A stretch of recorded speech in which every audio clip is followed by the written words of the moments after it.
pati yung anak na assured na maging yan nga ang mahirap eh.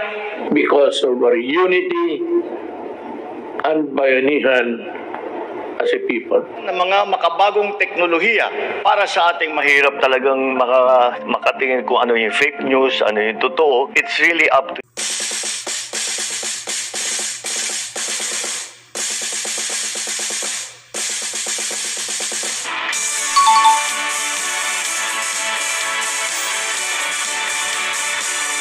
Hello ate. So, sa tingin mo, sino yung mas stronger president natin? Si PRRD or si PBBM? Para sa'yo lang po. For me naman, same lang naman eh.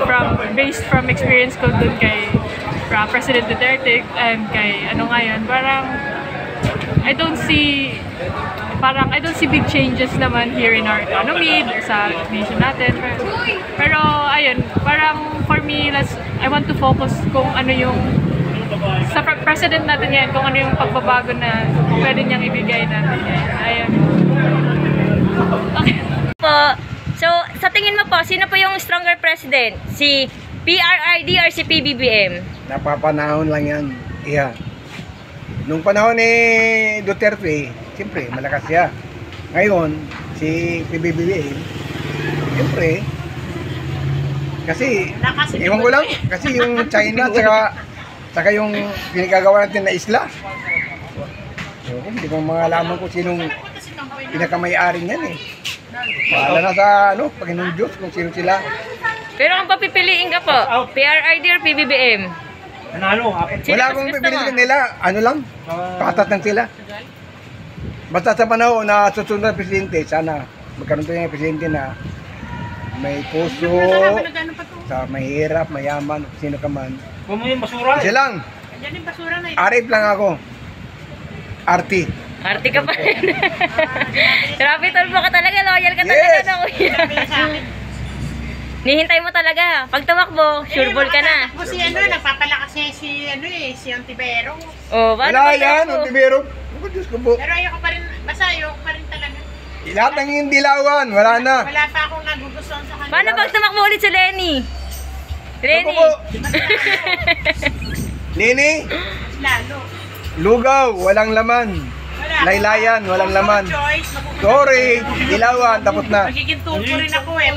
Paano pag tumakbo si Duterte, Sara Duterte po? Wala rin. Ay, si Sara? Ay, wala kong choice dyan. Kasi kung tatakbo wala kong choice dyan, Bisaya ako, Davao ako. Si Lenny. Taga Davao po kayo. Bisaya, Davao. Pero, wala akong dyan. Wala akong choice dyan. Okay na. Okay. Kuya, sa tingin mo, sino po yung stronger president? Si PRRD or si PBBM? BBM po. Bakit kuya? Kasi kay BBM, ang dami ng ginagawang proyekto eh. Kay Duterte, puro patayan na nangyayari. Nalulugi yung Ano ba yung, ano yung specific na nagustuhan mo doon sa mga proyekto ngayon ni PBBM? Dami, mga pinagawa ng tulay, mabilibigay niyang tulong sa mga mahirap, mga trabaho.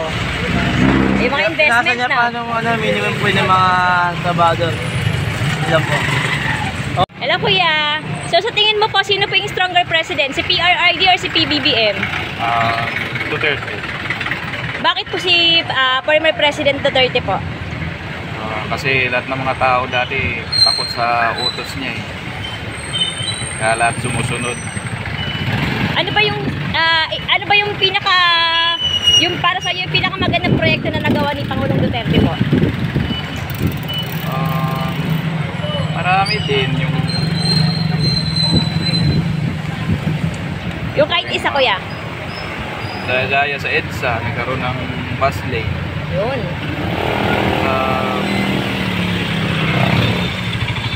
Speaking of Duterte kuya, pabor ka ba dun sa naging yung sa EJK po, yung war on drugs niya po? Naging in favor po ba kayo doon? Favor kung sa mga lang tawag nito. Kung sa mga addict lang siguro. Pero kung sa mga hindi naman, yung mga nadamay lang. Siyempre hindi. So, pero kung sa mga kung related naman sa mga drugs, pabor naman. Ayan, hello kuya. So para sa'yo, sino po yung stronger president? Si PRRD or si PBBM po? Si PBBM. Bakit po? Sadyang malakas ka nandiyan. yung kanyang mapanunay ano na sa dati. May mga proyekto na po ba kayo nagustuhan ni, yung mga proyekto ni Pangulo BBM na nagustuhan nyo na po? Oo. Ano po yun? Sa tuloy-tuloy, taga-probinsya po naman kami, taga-Romblon. Taga-Romblon po kayo. So ano po yung specific na project po na nagustuhan nyo na po sa kanya so far? Ang ano namin congressman doon ay supportado niyo yun. Yung anin po? Yung congressman namin doon sa Romblon. Supportado niya po. Supportado. Kaya kayo leader naman ng congressman, leader niya ako. Kaya siya ang aming ano. Hello kuya! So para sa inyo po, sino po yung stronger president? Si PRRD or si PBBM? Pareho lang naman pero mas anak ko si BBM.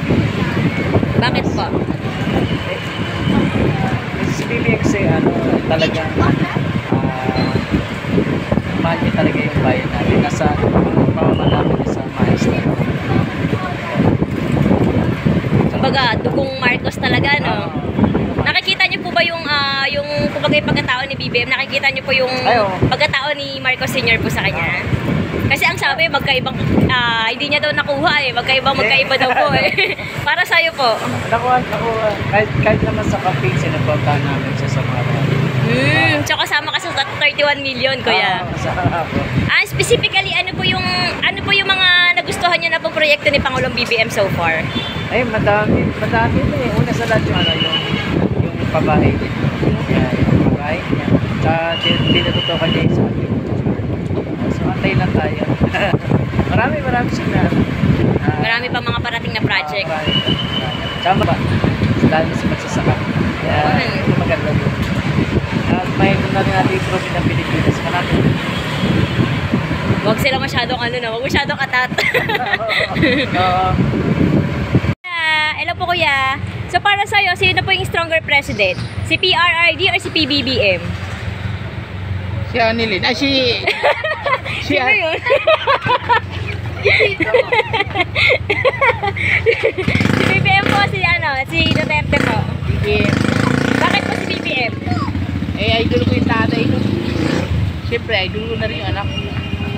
So may specific po ba kayo na nagustuhan na naging project po ni Pangulong BBM? Ano po yung pinaka nagustuhan niyo po sa mga proyekto niya na po so far? Sa ngayon, wala pa naman dahil wala pa nga ate isang taon nakaupo yan eh. Paano magkakaroon na pang... Actually, lagpas na po. Sa 2025, ano din niya presidente. Mag-aanim na taon na yun eh. Mag-aanim na taon na ba yun? Hindi po, 2022 po. Pero naka-isang taon na po siya. Lagpas na po. Hintayin natin na kagalit na. Kasi nadami ng problema ng bansa natin eh. Hindi naman agad-agad na solusyon. Tama. Ang maganda dyan, ipaglagay na tayo ng Prime Minister, yung stable na presidente. So gusto niyo po na maging po tayo, magbago po yung ating... Kasi democratic po tayo, di ba? Pag papalit-palit yan, papalit-palit yun ng magnanakawihan. Kaya mas maganda yan yung dictating. Prime Minister po yung gusto niya po. Kasi doon tayo magkakaroon ng peace of mind. Kumbaga para sa'yo, mas discipline po yung mga tao. Oo. Kasi kung papalit-palit, panibagong batas, panibago na naman project. Matatapos yan. Tingin mo kuya, yung 6 years ba is enough po para maayos niya ng tuluyan yung ating pong bansa? Kahit sino presidente, hindi kaya yung 6 years. 60 years. Napakalaki na ito eh. Tsaka ang daming problema, kumbaga. Walang niyan, walang makakasolusyon ng 6 years. Pwede po, mga 12 years, yan kaya. Pero kung mga ganung kaikling panahon lang, sandali lang yung 6 na taon eh. Sa dami ng problema natin ba? Yan nga lang sa natin, ekonomiya natin, pagsak tayo, hindi na masolusyonan. Traffic pa. Tapos malambili. Isisi nila kay BBM yung bilihin eh. Pati yung pagtaas ng bigas na actually global talaga siyang nangyayari kumbaga pati sa ibang bansa. Langis. Kalakaran natin sa ibang bansa. Kaya lang nga naman magbabaka. Tapos malulugi naman tayo. Ano lang mangyayari sa bansa natin? Wala na silbi. Baba ka ng baba. Malulugi ka naman. Kawalan ka ng ibang ano, leader. Kumbaga, mas lalong bababa yung economy natin, ah. Oo. Sinisising nila bakit tumagas. Ikaw kaya umupo dyan. Kung agad-agad mo mapapabayan. Hindi nga lang yung magtinda ka eh. Mahirap na. Mahirapan ka eh. Mag-budget ng ulam eh. Na napakaliit lang yung upo ngayon. Ang buong Buong Pilipinas. Kaya lang yung sa karinderya eh. Ang hirap-hirap yung palusot ng budget niya eh. Pa kaya nga Pilipinas sinawakan eh. Hindi ganun kadali yun. Kaya yung mga tao umuusgan niya, walang mga utak yan, walang maisip. Tama yun, tama yun. Hello po, tatay! Para sa inyo po, sino yung stronger president? Si PRRD or si PBBM? Si Duterte po or si Pangulong BBM po? Bakit po si Duterte tayo? Subok na po. May mga project po ba kayo na nagustuhan sa administrasyon po ni Pangulong Duterte? Bakit sa tingin nyo siya po yung stronger po? Marami ako nila. Ano po yung isa po, tay? Magbigay ka po ng isa. Isang project niya po na nagustuhan niyo po. Ano sa ating project? Yung proyekto niya po. Yung isa sa mga project niya tayo, yung sa War on Drugs, yung sa Tokhang po, in favor po ba kayo dun sa kanyang proyekto na yon? Hindi ko pa alam. Hello po, kuya. So para sa'yo, sino po yung stronger president? Si PRRD or si PBBM po? PBA. Si Pangulong BBM po. Bakit po, kuya? Napapalago niya ang ano natin, ekonomiya. May mga specific project po ba kayo na nakikita na para sa'yo po is maganda po? Sa mga proyekto po ni Pangulong BBM, ano po yung pinaka nagustuhan mo so far? Yung pag papunta-punta ibang bansa, pag nakakot ng yung investment po.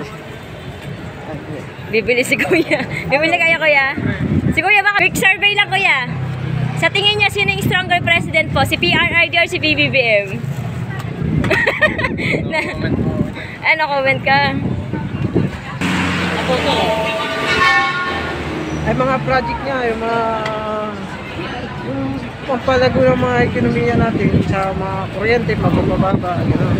Yung investment po, kumbaga. Yung mga sa kuryente. Saka yung mga ano niya, yung tawag dito? Pabahay. Oo, pabahay, sa mahirap. Kung ano masasabi mo dun sa ano tayo? Kasi kahit na despite dun sa ginagawa niya ng mga proyekto, marami pa rin po yung nambabash kay Pangulong BBM. Anong masasabi mo po dun sa mga nambabash sa kanya? Huwag mo na lang pansinin yun. Ganyan talaga ang buhay. Kahit sino umaupo, marami nagbabas. Marami sila. Kahit sino presidente. Talaga, marami pa rin po na, no? Oo, marami pinupuna. Hello, tay! Para sa inyo, tay, sino yung stronger president po? Si PRRD or si PBBM? BBM. Bakit pa si Pangulong BBM? Medyo may nabago na yun. Mga dito rin na ngayon puro patayan. Kay Pangulong Duterte po, puro patayan. In favor of, nabanggit niyo po yung sa patayan. In favor po ba kayo dun sa kanyang naging project po yung drug on war po? Yung Oplan Tokhang. Pabor po ba kayo dun sa dating proyekto po ni dating Pangulo po, ni Pangulong Duterte? Oo, kaya lang. Sa EJK po? Kaya lang yung pagpatay, hindi ako pabili. Pero yung marami nagdami na wala rin kasalanan. Diba? So, KBBM naman, at least, nabago, marami na siyang nagagawa na ngayon. Para sa mga mahirap, kabahay, diba? So far, ano yung pinaka-project po na nagustuhan nyo po kay BBM? Yung pinaka-gustong-gusto nyo po talaga? Sa yun niya, yung mga pabahay niya, marami kasi dami sa parting Cavite, halos, yung mga nakatibawang na lupa doon, may meron ng bahay na puno, yung mga taga-taga saan, may taga-Paranaque, may taga-Pundo, may mga taga-Pasan, iba-ibang iba-ibang lugar po. Meron taga-Manila, Pasay, ganyan, marami. Kaya, yung mga lupang nasayang doon, ngayon, napakinaban. Ang ganda na sa kanyang tatay. Hello, Kuya! So, para sa iyo po, sino yung stronger president? Si PBBM po o si PRRD? Wala kayo, Vice. Kung para sa iyo po, sino po yung mas malakas na presidente? Si Duterte po o si Pangulong BBM? Marcos. Bakit po tay? Panahon pa ng Marcos mo. So loyalista po kayo ni Marcos Sr. po, yung tatay niya po. Bata pa ako. Marcos po. Diyan ako nagtatrabaho dito, Marcos. Nagtatrabaho po kayo sa wala pa yung case. Direkta pa. So far tay, ano yung mga project na nagustuhan mo po kay Pangulong BBM? Yung pinaka nagustuhan mo po sa mga proyekto niya po? Sa ngayon? Wala pa. Kaya namang rally-rally. Wala. So, para sa iyo tay, kasi may nagsasabi na ano daw, na yung si Pangulong BBM daw po, parang hindi siya wala pa sa kalingkingan ng kanyang ng kanyang tatay pagdating sa pamumuno po. Ano pong masasabi niyo doon? Kasi may mga basher po nagsasabi na ganun. Ibang tatay, iba yung anak. Kung anong ginawa ng tatay, iba yung anak. Pero ikaw satisfied ka po sa pamumuno po ni Pangulong BBM? Siyempre. Ganda yung tata. Ano ba?